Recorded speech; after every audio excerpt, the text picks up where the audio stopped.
Yo, what's up, guys? It's D Brown with Trackheads. I'd like to welcome you to another episode of Trackheads. So, I just got finished watching the final of the 2024 Olympic men's 200-meter dash.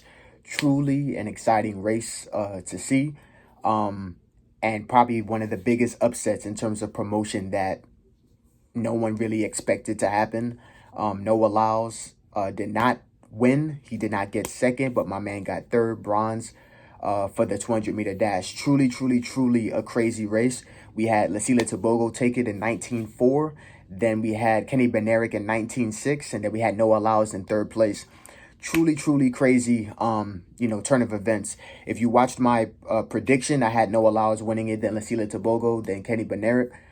In my semifinal recap, which I did earlier today, one of the biggest things that I said was that it's very hard to run against somebody who has a faster 100 than you. Or excuse me, not a faster 100, but just as quality of a 100 than you.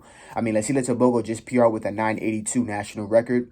And then he also ran a 400 at 44.2 early in the year. He also has the 300-meter world record.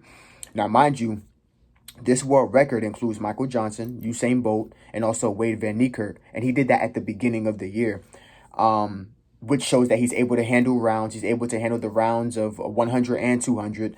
100 is probably his biggest weakness, because he's not the best accelerator, but the way he runs top end speed is crazy. I mean, 982 and to run 19.4.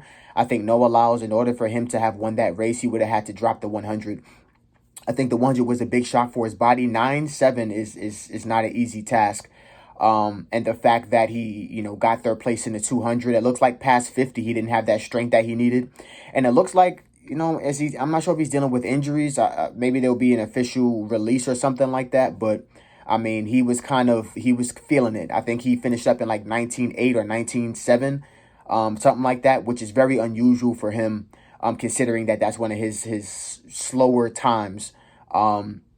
Which is crazy. He's been promoting that he's been a lock all year. He's the guy, he's this. And I like the confidence, but that confidence, what they say, God humble. So it's, it's one of those things where he ran a quality race, but you can't beat someone who has that much strength, true strength, not just inherent strength. You may do things in practice, but he has shown it. 44.2 is no laughing matter. So, again, the same way that he ran the 100 and beat the favorite in Keishane, it's the same way that someone went out and beat him, the favorite, in the 200. I know Kenny Bednarek was really happy. He looked excited. He didn't even care probably that he got second place. I think he's happy that he beat Noah Lyles, because I think they tried to pull a fast one with the lane assignment. So, like I said, definitely a quality race. It's very unpredictable. I had top three. My top three were on lock. Andre DeGrasse did not make it to the final. I had Arian Knighton just right outside, and he ended up going 19.99. But like I said, I think that big fight was going to be for second place. I don't think I would have saw Noah Lyles getting third, but coming off the curve, he just did not look like himself. He accelerated really well. Pushed out was really cool. He managed to make up a little ground on who was on the outside of him, but from 120 beyond, it was a wrap. And I told him, I said it in the video, if he's not leading in the 100 or in touch with everyone in the 100, he's not going to be able to come back. I mean, there's strength, but again, you're dealing with someone who's just as strong. Dude ran 19.4 beating on his chest like this. You're not going to beat a guy like that, because I think if Tebogo was pressed, he would have been prepared to go 19.3. Noah Lyles would have had to been in his freshness and shape for that race that he ran in 2022 in Oregon at the World Championships to go 19.3. Do I think this is the end of his 200-meter reign? No. I think he has a 19.1 in there, but I think I mentioned this in the earlier videos.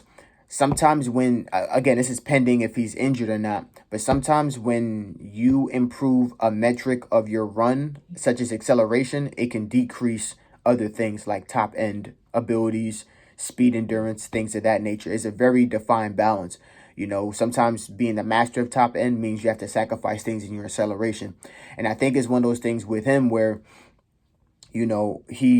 he improved his acceleration so much, but maybe it decreased his strength in some capacities. Is he still an elite 200-meter runner? Of course. This dude's one of the best he's actually the fastest active runner right now besides Johan Blake in terms of the 200.